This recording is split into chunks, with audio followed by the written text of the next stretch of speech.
ప్రతి ఇంట్లో హస్బెండ్ పిసినారితనంగా ఉంటే సో లేడీస్ ఏం చేస్తారో చూడండి. మావా, ఈ మధ్య నా భార్య నెలకి 4 డ్రెస్సులు రోజుకొక లిప్స్టిక్ వేసుకొని తిరుగుతోందిరా.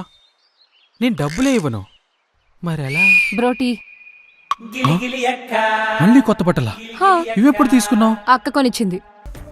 ఇది షాక్ ఇది. సో అక్క ఎక్కడి నుంచి వచ్చింది?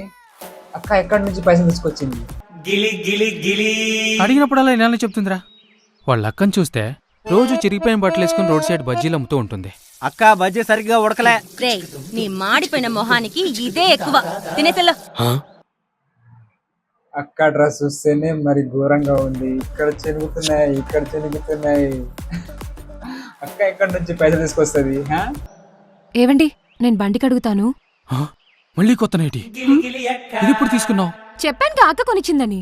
దాంతో బండి కడిగితే పాడైపోతుంది. పదరా చిన్న బండి కడుగుదాం. సరే మమ్మీ. చిన్న ఫాలో మమ్మీ. చిన్న క్లూ కూడా దొరకకుండా ఈ కిలాడి ఏదో చేస్తోంది. దొంగ మొహంతి.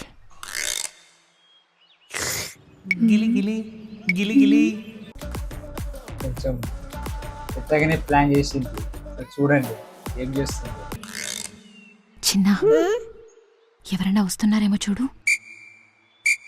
ఎవరో రావట్లేదు మమ్మీ.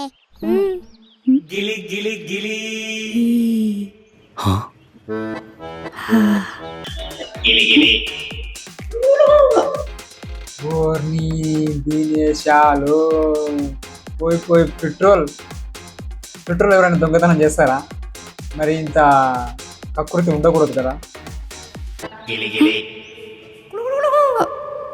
ఎందుకురా ఈ మధ్య నా బండి ఎంత సర్వీస్ చేయించినా మైలేజే ఇవ్వట్లేదు?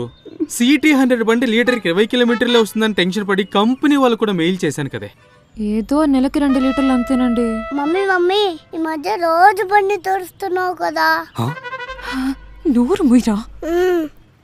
అంటే నెలకు 15 లీటర్లు. నానా అమ్మనేమీ అనద్దు.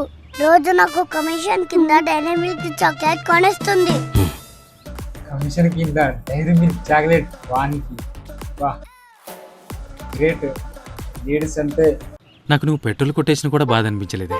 నువ్వు ఒక్కదానివి చెడిపోకుండా తోడుగా వాణ్ణి కూడా చేసుకుని పెద్ద దొంగ నా కొడుకుని చేసావు కదే. చూడు వాణ్ణి చూడు. ఇక నుంచి నీకు ఇచ్చే నెల ఖర్చు 500 రూపాయలు కట్టు.